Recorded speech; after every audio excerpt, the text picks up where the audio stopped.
Well, to discuss this further, the former Middle East editor for The Guardian newspaper, Ian Black, joins us now live from London. Hi, Ian.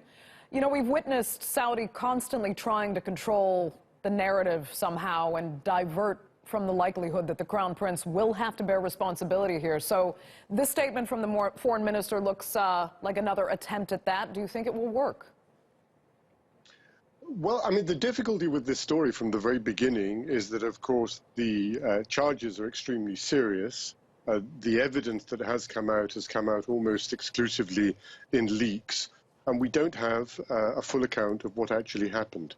And until that is the case, it is going to remain a battlefield between the Saudi government and the people who many people from Turkey to the United States who are accusing it of the highest level of complicity in the murder of Jamal Khashoggi. So the war of spin continues.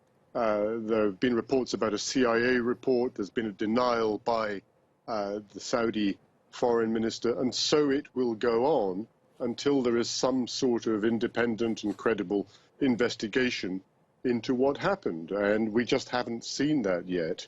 What happened on October the 2nd remains in large part the subject of leaks and speculation, and information is held privately by governments, but it's not in the public domain. So the governments with an interest in the case keep giving their version of the story. Sure. And, you know, until we have that, you know, it's going to be very hard to determine, if at all.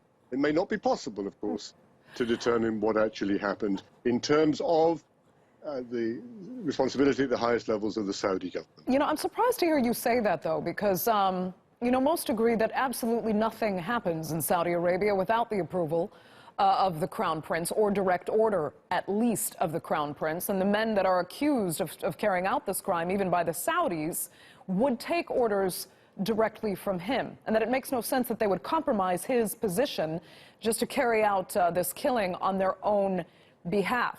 So do you actually think these reports, when they are published and all details are released to the public, could somehow exonerate the top levels of the Saudi government? I think it is possible that we will never know the full truth of what happened because of the structure of the situation of a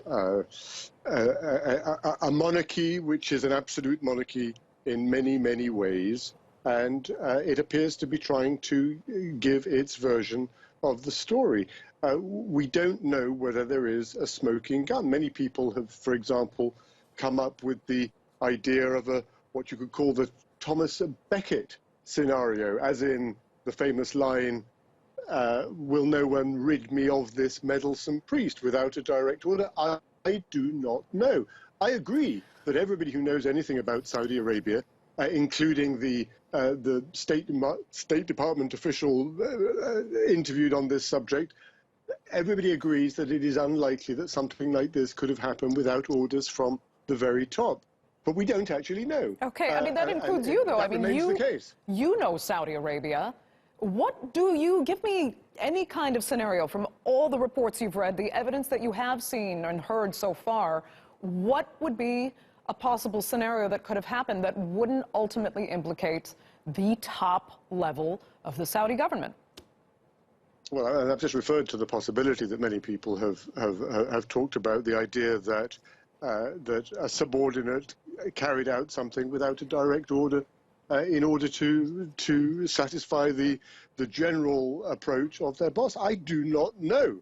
I mean, I really don't. Okay. But I agree. But I agree certainly in my long experience as a journalist. Many Saudis and other foreigners who know Saudi well do not believe that it is credible that something of this nature could have been carried out without instructions from the very top. That is certainly the case. Does that mean that I know that this was carried out on instructions from the very top? No, it doesn't.